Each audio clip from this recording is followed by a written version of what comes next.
ए भौजी पियावा हमर घूंघट उठौनी घर देले बा।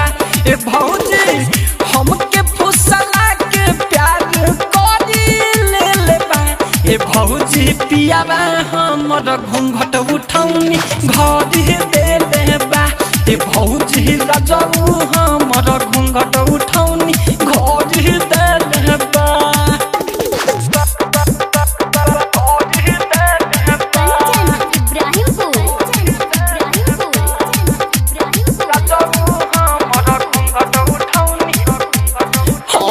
धीरे से लगवा हमें घिउ डालती हलसया गवा हमें दहिया पे हथवा जो फेरलस हमारा गजब भइला रगा रगवा हम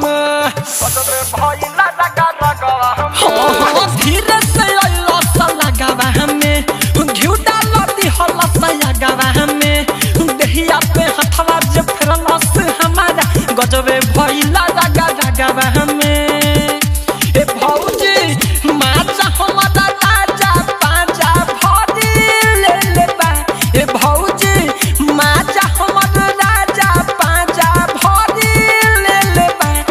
भौजी पियावा हमर घूंघट उठौनी घर देले बा।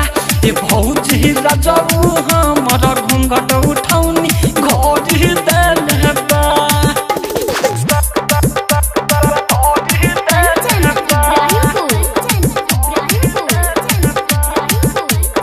माँ गायत्री रिकॉर्डिंग स्टूडियो राजा परसोनी। बाबे तनी शर्मिला नस नस कैला त ढीला रोशन राहुल गोलू कैले अगुआई बड़ भाग्य विक्रम मिला बड़ भाग्य विक्रम मिला। भौजी बाबे तनी शर्मिला नस नस कैला त ढीला रात भाई सनोज गोलू कैले अगुआई बड़ भाग्य विक्रम मिला। ए भौजी पवन सिंह सोनू गजबे खेला खेले बा।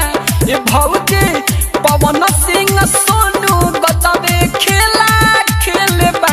ए भौजी पियावा हमर घूंघट उठौनी घर देले बा।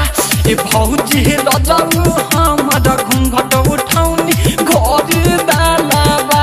और कुछ ना देला। माँ गायत्री रिकॉर्डिंग स्टूडियो राजा परसोनी बाजार सीतामढ़ी बिहार।